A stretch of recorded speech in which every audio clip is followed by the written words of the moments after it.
So, and now we'll move on to not transitional spaces, but liminal spaces.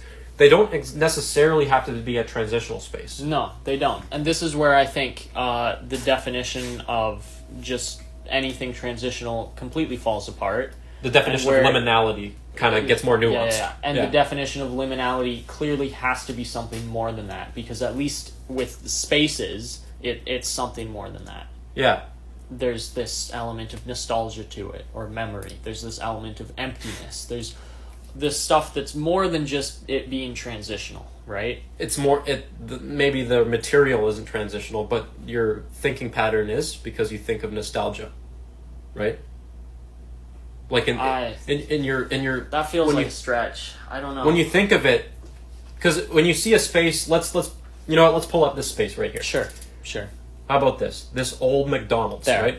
Okay. Before they took the color out of the world, and before corporate minimalism, you see there's Ronald McDonald right there. So the nostalgia and the emptiness are the two biggest factors I'm noticing here, other than Ronald McDonald just sitting there. If you just chilling. Focus on that part, it's yeah. like, why is there no one here? And it's also nostalgic in the sense that you don't really see spaces like that now, but you might have seen something resembling that like 15 years ago, 20 years ago, right? Mm-hmm. So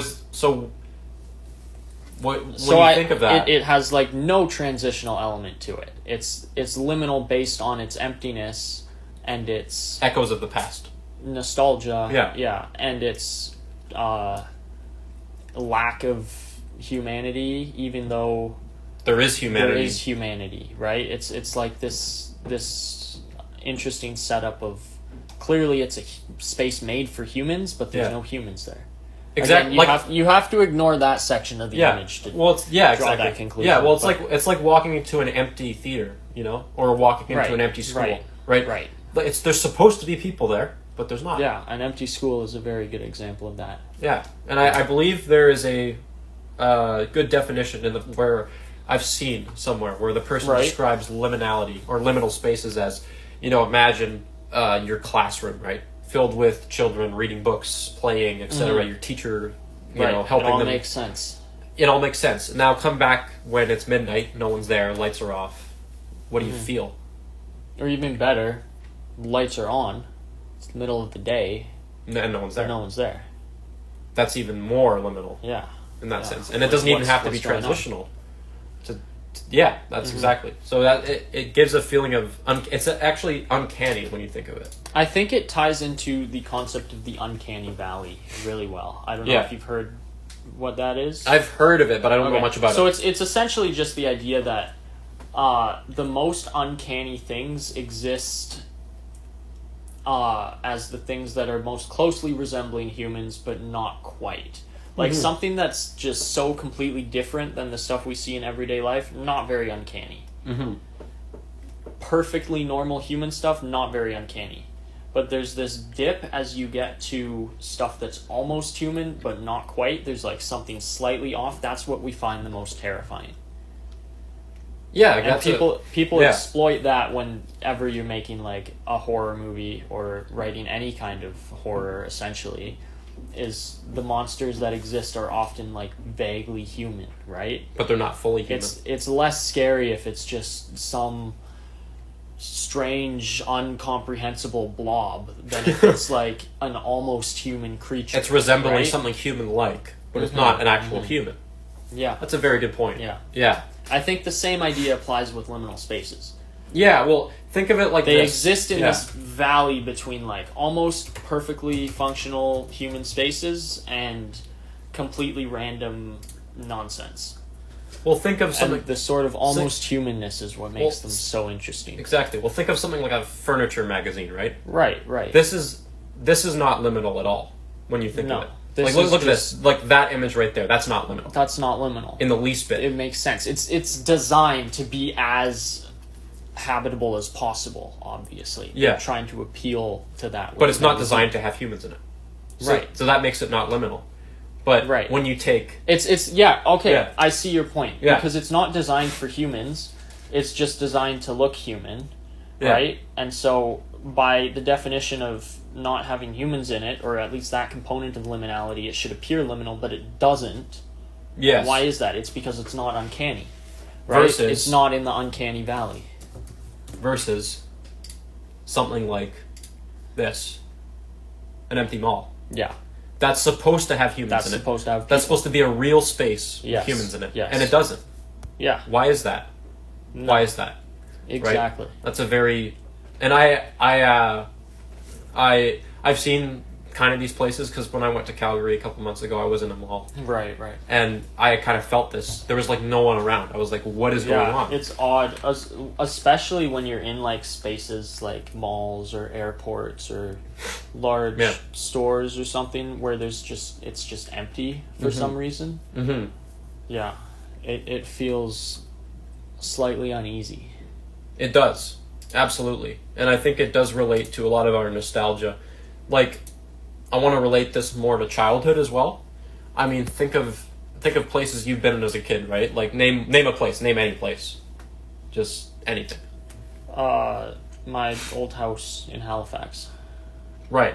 Think of that. What if it's... I, like, walked in there now and it's just, like, empty or, like, the furniture's gone? Mm-hmm. Like, whenever you move out of a house and, like, when you move in for the first time and there's no furniture there... Yeah. Like, that feels, slightly uncanny. It does. Absolutely. Yeah. And I recently, like, on the last day of high school, about a month ago, me and Josh, Josh? Yeah. We went through a walk through my old elementary school, and I hadn't been in there in probably, like, years, right? It's been years. Mm-hmm. And I don't know why, but the hallways felt smaller. And maybe it's because the last time I was in there, I was like 4 feet tall. But still, it felt so weird, and things have changed so much. It just felt so liminal. I saw my old photos on the wall in the old classrooms, and no one was there. Right. We were just walking. It was the definition of a liminal space in real time. Right. It was unreal. I posted a reel of it to my Instagram. Check that out. I think everyone's already seen it, so it's good. Check out Miguel's Instagram, guys. Yeah. Follow me. I'm trying to get to 100 followers. Yeah. What's your handle? What's my what? What's your Instagram handle? That's my tag. I don't know how Instagram works. You don't know how it works? Edit this part out. Just Nah, we gotta stretch the podcast length. Absolutely. Bro, true. We're only at 36 minutes. Yeah, it's Miguel L Garcia 24 at Instagram. I think. What? Follow his Instagram. Follow my Instagram. Follow John's future Instagram. I don't have Instagram. I don't have any socials. Bro's got to get it because we're gonna blow up and bro's gonna need it. Facts, though. Like, remember we said we're Jogan. Look out. Come for that. We're coming for that number one spot. I don't think he's having these conversations on his. I know, right? I think we're having better conversations right now. Exactly. Yeah, exactly. Let's. How many does he get an episode a week or an episode a day? Oh, he probably puts out multiple episodes a week. Right. I think he does. We gotta get that kind of output going. Yeah. We gotta have that production. We gotta get more people on too. Exactly. Right? Like, we'll be the host and then we, like, interview people. We could do that. Absolutely. We could do that. Get Josh on here. Get Josh on here. Yeah. Anyone who wants to come on, you're invited. Oh, actually, great idea. Anyone who's here who wants to be on the podcast, unless you're, like, I don't know, in Thailand watching this. I mean, if you want to take the lovely time out of your day to travel down to Canada, we can have you on. Yeah, if you want to fly up to Canada, we're taking guests for the podcast. Spots are open. Just leave your request to join our podcast in the comments. In the comments, if anyone's watching. In the comments, guys. Yeah, exactly. Just remember that. Anyways, we are wasting time here. We'll get back to what we're doing. Okay, we're trying to hit the 10-minute mark for ad revenue. Ad revenue, absolutely. Yeah, you know the vibes. Anyways, we are going to get back to this. Okay, so do we want to explore some more liminal spaces here? Let's look at this one here. Let's look at a few. This is called the very popular image. That's called the Liminal Hotel. Yeah, how do we feel about that? I think the most interesting part about this one is that, like, a few of the lights are on, right? Yeah. But not all of them. Also, the roof being closed off. Like, this place clearly, it almost resembles an outside space, right? Mm-hmm. But then it's not. It's still indoor. It's still enclosed. Exactly. So it's very interesting. I think if it was just, like, blank, like, none of the lights were on, it would probably still appear very liminal. Mm-hmm. But I think adding even more to that liminality is like just a few of the lights are on. It makes it feel like something's off, you know? Yeah, and what is the green area down there? Like, it's really strange. Yeah, even the shapes, like the composition of the image is so like irregular. It's like, I wonder if you could get like down to that wall floor. looks like all off center, and it seems like you can get down to the floor, but you can't. Yeah, the courtyard shape is like so weird. Can you even walk down there? I don't think you can. Everything about the image is so. And those two people here, like, what is that? I think that I thought are there people? That was I read that was the reflection of the person taking the shot. That seems questionable. I don't know why the reflection would be framed perfectly in that window instead of the other ones, but apparently it was, from what I've read. I mean, that's interesting. That just looks very uncanny. And we can relate this more to the uncanny. Is this real? This is real. Are the light up windows real? These are real. This is a real image. Like I know this is a real image. Were these not added in afterwards? They look like I think they were. Some of the walls just it doesn't look like that's actually part of it. I think that's the original image. Yeah.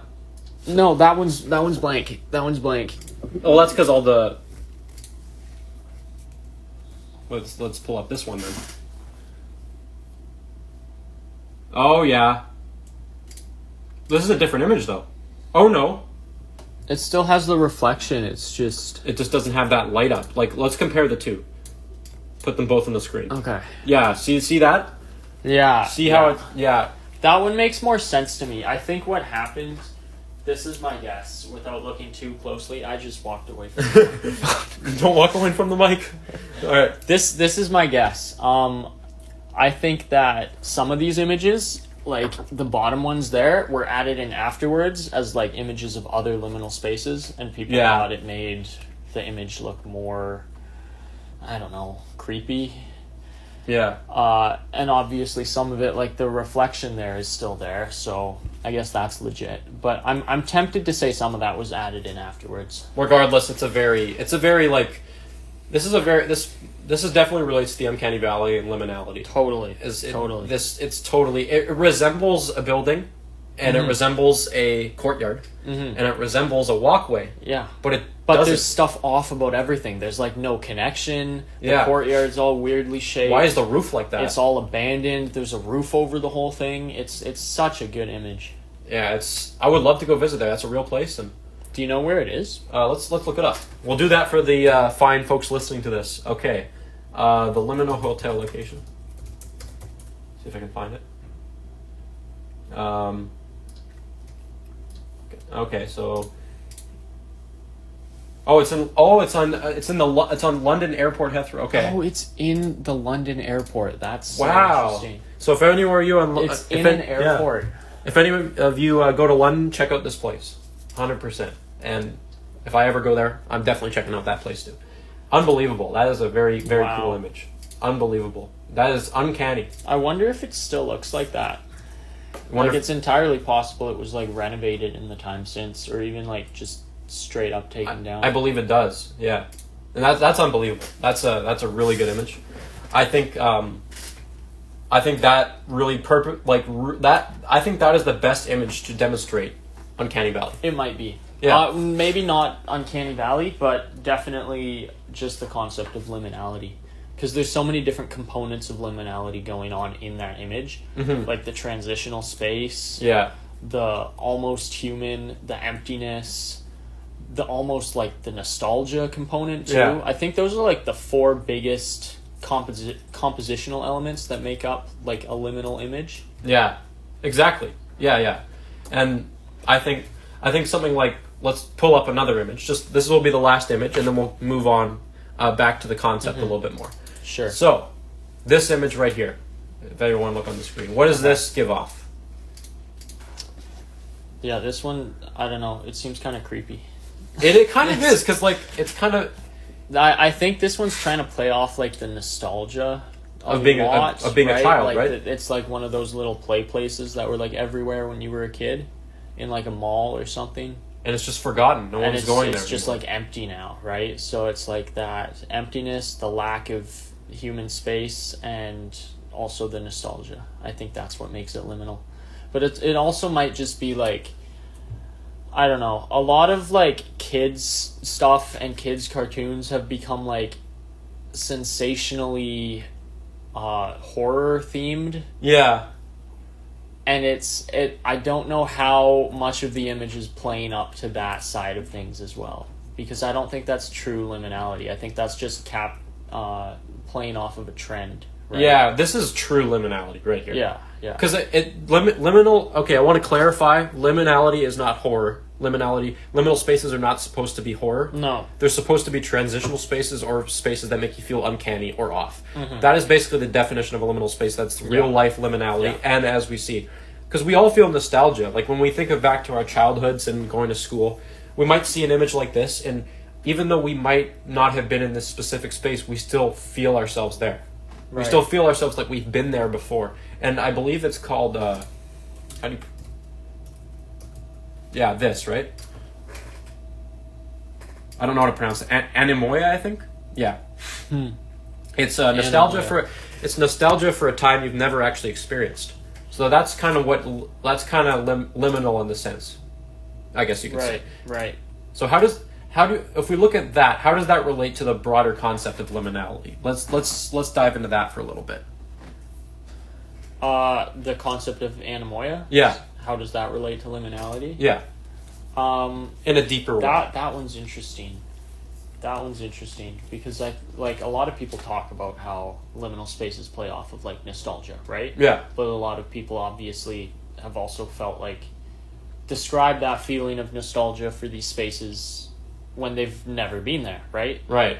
And people even talk about that with spaces that they not only have they never been to that specific one, but they've never even been to a space like that. Mm-hmm. I think a lot of it has to do with like this internet culture age that we're in now, where a lot of people talk about these shared childhood memories, almost like these concepts that everyone has kind of had something resembling that in their past, right? I think my theory is that a lot of the images appealing to nostalgia play off of that concept as well.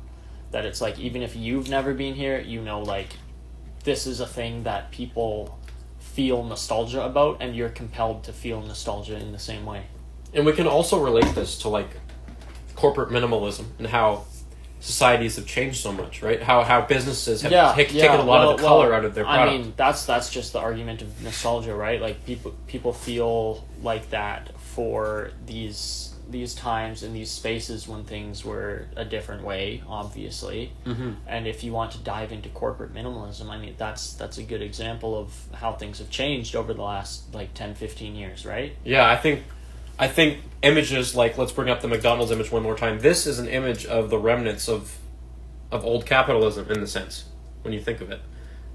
Of old business, old capitalism. Right. Before it went towards the minimalistic, colorless, soulless, profit-driven form it is today. Yeah, I mean, that's an interesting way of looking at it. Yeah. These are the remnants of the past that we don't see anymore. Mm-hmm. And that's what makes it so much more uncanny. I think that's part of the nostalgia too, is like this sense of loss. Like we used to have something that was like better than this. Whether or not that's actually true, you can get into, but I know there's certainly a lot of people that feel that way, and these kind of spaces really capture that feeling, right? Mm-hmm.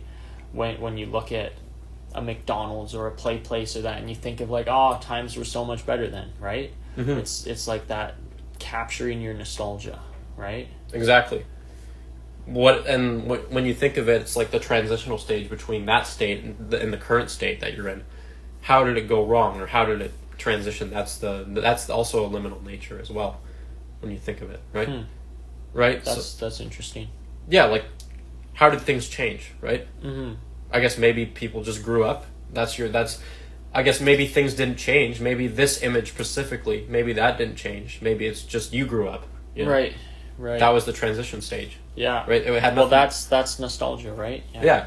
Exactly. So we'll wrap off that topic, and we will we will loop back around to the main topic of liminality. Let's loop back around this to end this off. This has been a really good discussion, I feel. So, circling back to the definition.